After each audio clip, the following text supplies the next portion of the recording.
Lightning like Steve Queen, I'm in the fast lane when the light turns green. And I built tough, I ain't nothing but grit, cause I made rugged blood, sweat, and spit.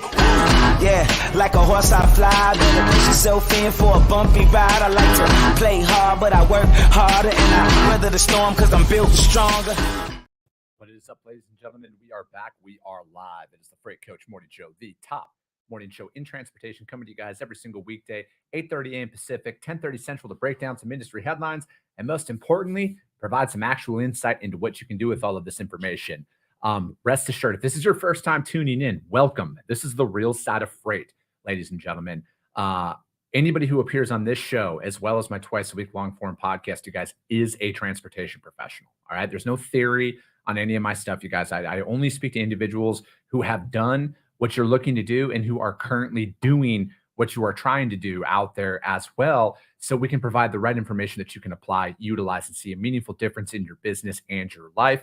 Frankly, guys, it's one of the many reasons why I probably fly this American flag behind me every single day. A, we're the greatest nation on earth, but B, I'm living my American dream, and I want to help each and every one of you guys live your American dream as well. All right, got a good show today.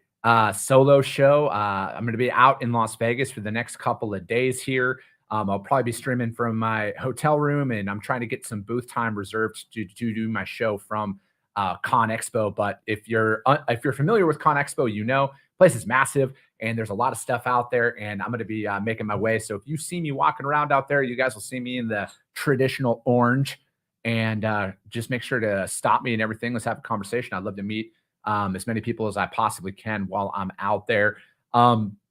Also, we're going to be doing a little bit of we got some articles to break down. I'm going to talk about how do you prepare for a sales call. And, we're going to lead into that before we get to the articles. But before we do anything else, you guys, as always, I got to give a shout out to my friends over at VHub, vhubapp.com. Whether you're a broker, carrier, or a shipper, we all need access to trailers at some point in time. And the best part about with what they have, you guys, you get paid to move these. That's right. That's revenue on top of the revenue that you can get by loading these trailers out. So they have some vans in West Valley City, Utah, needing to get up to Calgary, Alberta. You get $1,550 US to move that. Now, drop trailer pools. If you're looking as a broker, I get asked this all the time when I'm out here making my prospecting calls. Can you do drop trailers? I can. Actually, you can do this through VHub. You guys, they have multiple trailer pools that are out there that you can get in and see where the repositioning is needed. Primarily right now, you guys have some out in Paragould, Arkansas, needing to get up into Mississauga, Ontario. You get 1,000 Canadian to move that per trailer. And then they also have Stoughton, Wisconsin, needing to get over to Milton, Ontario. They get 1,000 Canadian to do that, you guys. So even if you're a small fleet, this is a way for you to get in the door with some of those large enterprise shippers, is you have access to these. And then they also have some new ones as well, you guys. Paragould, Arkansas, they got some vans that need to get in to Dallas, Texas, or Irving, Texas, excuse me. You get $550 US to move those trailers. And finally, Milton, Ontario to Moncton, New Brunswick, you get 400 Canadian to do that. So hit them up, you guys, vhubapp.com. My friends Xavier Campos and Stacy Steen, they'll be in the audience. Just do me a favor, let them know that the Freight Coach sent you. Sonny Sharma, good fucking Tuesday, wet ass morning. Oh, Sonny, you guys are getting slammed with rain again in California, huh? V, what's up, my friend? He's bridging our American and Canadian partnership out there. Drew Driscoll, what's up, my man? Good to see you in here. He says, Coach, let's get it. Bob Hazrati, what is up? He says, good morning. Let's fucking go. Yeah, it is a great Tuesday morning, you guys. We are at day 242 of the Freight Coach Tally. This is going to be like my 500 and some episode overall. But yeah, you guys, we're going to continue to talk about the real issues of this industry. We're not going to hide behind them. And we're going to keep bringing this stuff up, that there is a truck parking issue as well as a facilities issue that is out there in this industry that is, plaguing some of our drivers. So for us, you guys, we have to continue to talk about this and bring this stuff up, because this is where the change is going to happen. It's going to come from us and us only. Diesel did go down, which is a welcoming sign, still at $4.24 a gallon nationwide. I know that stings, but comparatively speaking to where we were a couple of months ago, it's a lot cheaper and it's getting there. So it's trending in the right direction. As always, I will give credit where credit is due. And it's good to see that it's trending down. It's going to be even better when it's under $3 a gallon eventually. You never know. I'm holding that help, but I get all that information from the EIA, you guys, EIA.gov. Let me see here. Lewis, what's up, my man? He says, let's go. Text me, bro. Got the next great niche on deck. All right, man. I'll reach out. I'm looking forward to it. Nikolai, what is up? He says, yo, yo, yo, good morning. He's watching over on YouTube. I stream live on YouTube as well, you guys. Yeah, bold of you to assume people prep for sales calls. That's funny. Patrick Provance, good fucking morning to you as well, brother. Thanks for joining in. Sanjay Singh, live from India. Dude, we're worldwide. I don't know if you guys knew that yet, but we're a worldwide show. We stream all over the place. We're international. That's exactly what we are. Let me see here. So brand new podcast also dropped this morning as well with my friend Anthony Petit. And if you've ever thought about, or you've started a company and you're looking to exit or raise capital or anything like that, and then, or, even further, what happens after you sell? We go through all of that. Anthony's a good friend of mine. He was one of my original guests on the show. And we talked about that. We talked about his transition back into working with somebody else as well, you guys. So everything's available over on iTunes and Spotify. Coffee with the Freight Coach is how you're going to find the audio only replay of this. I also do everything over on YouTube as well. And if you guys go to those other platforms, do your boy a solid, subscribe and share. I'd appreciate all that. Rank the show. That's how we reach more and more people, you guys. That's how we are the top transportation podcast, is because of each and every one of you guys. All right. We're going to talk about preparing for a sales call. I came across some threads. I spend, a decent amount of time on social media, more than I want to at times, but I need to, as I find all my own articles for this stuff, I come across a lot of interesting threads. And, to me personally, there's so much focus, it seems like, on brokers of just calling people for the sake of calling them. And although I understand that concept of, hey, the cast a wide net approach, if you follow my show, you know that I am vehemently against that. I'm always about a niche, and I'm always about really going after a target region as well as you're building up. But, because again, it's like you spend so much time prospecting somebody. You spend so many times reaching out, sending emails, maybe you're leaving voicemails, and then finally you get them on the phone. They block off 30 minutes of their day to sit down and talk to you. How are you going to be ready for that call? It's a very big deal, I think, for somebody to take 30 minutes of their day, of any organization, to sit down and talk to you, and for you to go in there and not have an insane amount of research done on the company, I think is such a slap in the face to your prospects. And it's a direct reflection of how you will operate for them. I think that is the make or break thing with that. I've gone into, and again, you guys, I use myself as an example. I fucked up a lot of stuff out there, but now I'm overly prepared. I know, especially with social media, you guys, like, everybody's on social media. You can find out any piece of information about anybody out there with a little bit of effort. Just because, and again, just because you offer a service doesn't mean you're entitled to anybody's business. So for me, I want to know everything about them. I want to know if this is the parent company, if they have a parent company. I want to know how many nationwide facilities they have. What are their core products? What secondary products do they produce? What projects are they currently working on? Because when I go in there, again, it's like, I think there's so much emphasis on, oh, well, how do you break in with somebody? Because I fucking hate, it's like, hey, how's the weather out there? Fucking use Google. You know what I mean? So it's like being able to go in there, and like a good opening question is talking to that individual about their career, right? Like, I think that's a good icebreaker, or going in there and being very direct about product knowledge that they're doing, of bringing a sense of relief, like, oh, thankfully this person's not going to come in here and do what everybody does. Because I'm against this as a broker. Me personally, I'm never going to sit here and tell a customer I can do all of their freight. I'm never going to sit here and tell a customer that, oh, I'm fluid, I can work out of any location. No. I have a couple of facilities that I'm strong out of, a couple of areas, and that's where I want to start. I want to showcase my strengths, because if you're looking long-term with this, as you always should, remove the individual transaction out of the way and think, how can I improve over the next 12 months? is that's a gradual increase. Like I recently onboarded a customer of mine, and there was a bid associated with it, and they asked, how many facilities would you like to bid on? And I said two. The two that are geographically closer to me, that I'm already moving freight out of those areas for other customers. I don't want to bite off more than I can chew, because I know in due time I will be in all of their facilities. And just like another recent sales call that I had, same situation. This company is, like there's a lot of different opportunities that are out there, but I just want to start in one facility. I don't want to sit here and overpromise anything. I've been doing this for way too long to go in there and overpromise and underdeliver. I know what my capabilities are. I'll put them up against fucking anybody in the industry, but I understand the value of starting with one, right? Because this is a big risk for customers to bring on a new provider. And I think as sales reps, at times, we have a hard time conceptualizing that.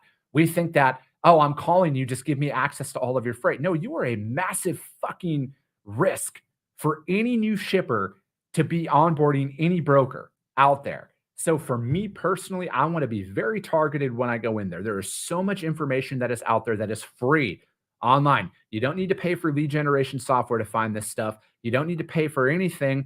You can go to LinkedIn. LinkedIn is a phenomenal tool to start. Find out everything about your prospect, the individual you're talking to. You can find their work history. You can find their likes, their dislikes.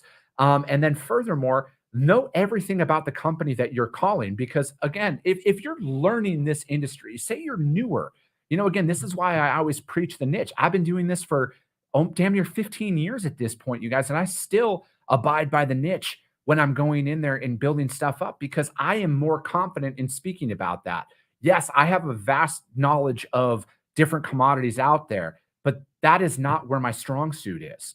And I want to stick to my strong suit, which is in that target market, so I can go in there and be very specific, because at the end of the day, you guys, this is millions and millions of dollars worth of freight that is being moved. And they need to know you know what the fuck you're talking about. I think if you take that approach, study your prospect, find out everything that there is to know about them, then their company, find out where it is, you guys, find out their locations, their product types, secondary product types, projects that they have upcoming. Talk to them about that.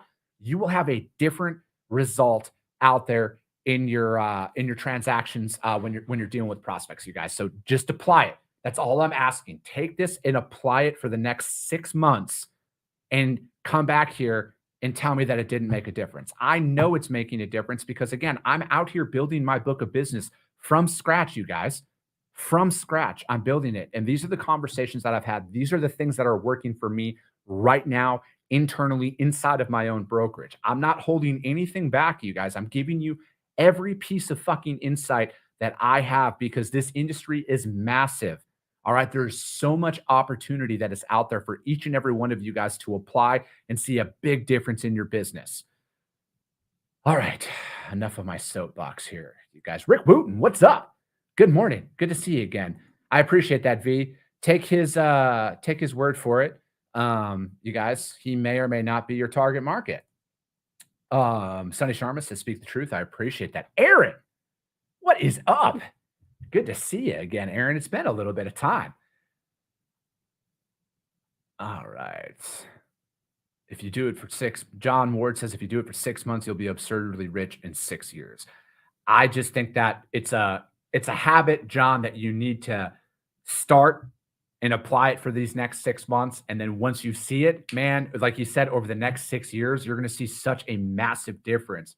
It's so hard to overcome the initial grouping that you get as a sales rep, because everyone's reaching out to them, you guys. I recently talked to a prospect who was like, yeah, I get about 75 individuals like you calling me every single day.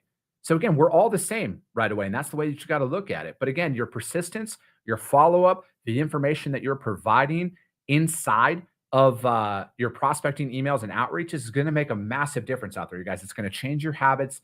And that is where the real value is going to come from. Yeah, John, exactly. It's going to turn into a massive snowball. All right. Let's get into some articles. As always, you guys, I know, because I see some new faces that'll always tune in. and pop in. If you guys have any sales or operations related questions within transportation, drop them in the chat on YouTube or here on LinkedIn. Or DM them to me, you guys. I'll answer them live on the show for you guys, and I'll give you any and all feedback that I can, because that's what this show is designed for, you guys. It's just to put the right information out there. Well, at least from my perspective, but rest assured, I've been doing this job. I've worked in this industry for a very long time. And I'm just here to help in any way I possibly can. So, all right. First article we're going to break down, BloombergLaw.com. Teamsters and tech firms tangle over self-driving truck bills. A California bill that would require human drivers inside robotic trucks will force Democratic lawmakers to choose between their labor allies in Silicon Valley over how to regulate the emerging autonomous vehicle industry. Tech companies contend the bill would disrupt ongoing efforts by the Department of Motor Vehicles to create road rules for the big rigs and trucks of the future. Unions, most notably the International Brotherhood of Teamsters, argue those regulations could portend an end to many trucker jobs, and that autonomous vehicle safety on the road is still undetermined. Very much so undetermined. I don't always agree with the Teamsters, but I definitely agree with the Teamsters in this one. The autonomous vehicle industry is fighting the bipartisan measure authored by Assembly members Cecilia Aguilar Curry and Tom Lackey, which has significant presence in the states, as the Bay Area is home to 7 companies who hold DMV permits to conduct testing of driverless cars. The bill was introduced after DMV announced it would develop regulations to let companies test driverless 18-wheelers and other vehicles weighing over 10,000 pounds. This has not been the easiest conversation with the Industry Assembly Transportation Committee Chair. Lord, that is a fucking title. Laura Friedman said in an interview, the LA area Democrat who is running to succeed Representative Adam Schiff in Congress said she supports technology that could lower the fatal risks of driving while tired, distracted, or drunk. Nevertheless, she said she has not been persuaded that safeguards are in place yet. And then the idea of having very large, potentially destructive and heavy vehicles moving very rapidly on our streets without a driver behind the wheel at this point seems like it's like the technology may not be ready. The measures need to at least 8 votes. Again, I wholeheartedly agree with this. I think that we are nowhere near ready to have driverless 18-wheelers out there on the road at all. And I think that, for me personally, it's autonomous is a very well marketed pipe dream right now, I think, because I'm not anti-emerging technologies or anything like that. But I broke down I would say a decent amount of articles regarding autonomous and all of these new emerging technologies that are out there. And if you actually read between the lines in the fine print from what this, Assembly Committee Chair Laura Friedman said, she's very right, because all the testing has been done in perfect world conditions. It's been under a controlled highway, perfect weather, everything else. And there's still a long way to go out there. I understand the Teamsters coming in and being against this as well, because at the end of the day, we need that's their main donors. Obviously, they're for truck drivers, if you're unaware of what the Teamsters do. But it's, for me personally, there should always be somebody behind the wheel. It's just like with airplanes. Airplanes have flown themselves for a very long time, but there's always 2 pilots in the cockpit still. I think that needs to remain a fact for the very, very, very, very foreseeable future. There's still a lot of things that need to be worked out before we can even look into removing a driver from this, which I'm not for at all. Truck driving is a phenomenal job, and it's a path to prosperity for a lot of individuals out there who, college isn't for them, and to remove that and just to put stuff out there. Cause again, I think it's a very long ways away from being a reality in that regard. Let's see here. It's talking about campaign contributions, and here's the safety that's out there. Industry cites federal statistics to show that automated vehicles would lead to safer roads, 4,800 people died in accidents involving large trucks in 2020, although factors outside of the driver's control, like the vehicle, personal, animal, okay. Although factors outside of the driver's control, like another vehicle, person, or animal, were the cause of 63% of the crashes. The industry argues that its technology has potential to reduce that crash rate. A 2022 Waymo study concluded that driverless technology could have prevented more than half of the fatal collisions in that 10-year period. The industry downturn that was talking about that. YouTube video last year highlighted the unpredictability of the new technology inside of the autonomous truck, potentially fueling fears of the public and a PR nightmare for the industry. The video shows a large truck engineered by Too Simple, which I think just went out of business, I believe. Too Simple. No, they co-founder resigns, accused of poaching staff. Co-founder quit. Okay. Yeah, so Too Simple has not had the greatest PR thing. You guys can Google that. I'm not going to get into it right now. But it showed that the software suddenly veering to the left, crossing a lane, and running into a concrete center divider, narrowly avoiding another vehicle. The FMCSA closed its months-long investigation and has made improvements to the system. And autonomous trucks debate comes at a dismal time for the industry. Two companies focused on them, Embark and Waymo. Excuse me, those were the two that announced layoffs recently. Embark, it looked like, was going to have to sell off as a whole. Deployment of autonomous cars have also met roadblocks. And I think there's a very desperate to get their technology on the road as fast as possible, said Matt Broad. Despite the fact that many of the leading companies are based in California, providing a lot of economic value, Californians themselves don't get the benefit of AV trucks. Yeah, again, it's an interesting read, you guys, from Bloomberg Law. Teamsters and tech firms tangle over self-driving trucks bill. I think that we're a very long way away from a lot of this stuff coming to reality anytime soon. I think a lot of it's going to get tied up in legislation, and unfortunately, some of these autonomous trucks companies, as the article it mentioned at the end, there are laying people off. So yeah, it's going to be interesting to see how that falls out. Nikolai over on YouTube says, outside of doing your preliminary search on a prospect, what other points would you recommend a new sales reps being trained on? Equipment, man. Knowing the intangibles of the equipment type that you're going after, I think, are a massive separator. If, like, say, for example, if you offer reefer services and stuff like that, man, there's 3 different classifications of refrigerated freight: fresh, frozen, temperature control. Knowing that, knowing the, airbags, knowing load locks, knowing the difference between a continuous and a cycle temperature and all of that stuff, man, I think going in there and speaking about that. And then furthermore, with food and stuff like that, pallet exchange, is there a pallet exchange policy? I think about think about what would their biggest headaches be as a shipper because of people not doing those things and the ripple effect that has. So I think training your sales reps on that, again, this is why I'm always about that niche, man, is doing that and knowing those little things. Because again, like, at the end of the day, as a broker, we're all offering the same service. You can't convince me any fucking different, whether you have an app, whatever the fuck you're offering. If you say you're a freight broker, we all offer the same shit. All right. If your technology finds trucks, so does mine. It's called a cell phone. I just pick it up and fucking dial them. And we're all going after the same customers as well. So I think that your experience and industry insight inside of their product is what really separates you. He also says, second question, do you think a cradle to grave model where the customer sales rep is beneficial? I personally think, Nikolai, it depends on the size of the organization. I have found, because I've worked in both, I'm a big proponent of the table model or the team model, where you have 2 sales reps and carrier sales reps that are dedicated to just working with each other. I have found the most success in that, but I've also worked in that startup company, and frankly, I'm kind of doing the exact same thing right now, where I am cradle to grave, and it's okay to a certain point, but you need to bring people on.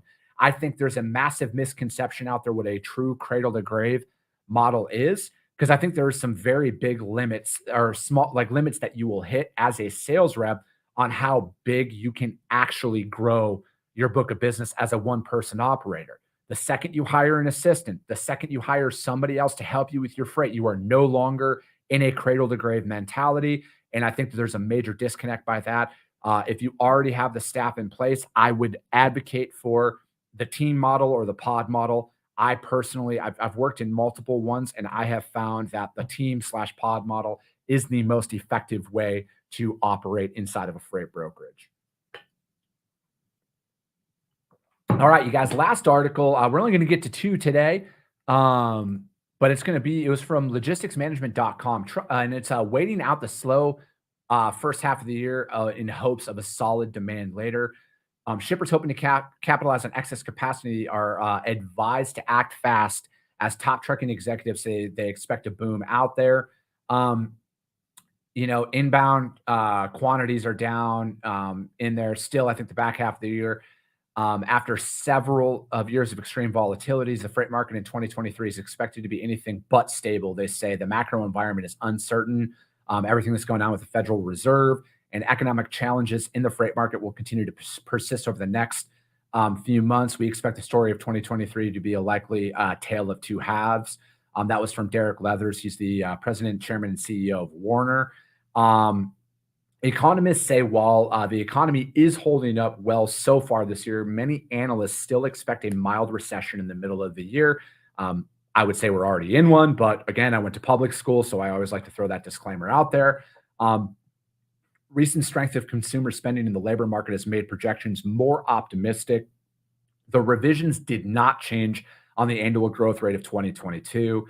There decent information that is in there. It's just a smaller article overall. And I wanted to bring this up because, again, no matter what is going on in the macro freight market, right? Like, how does that directly tie into your business?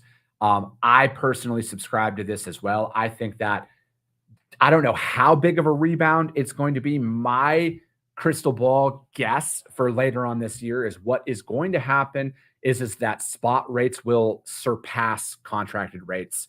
And you're going to start seeing tenders rejected at a higher volume later on this year. I think you're going to see more predictive seasonality of freight moving this year that we haven't seen over the last couple of years, just due to how high the rates stayed for as long as they stayed out there.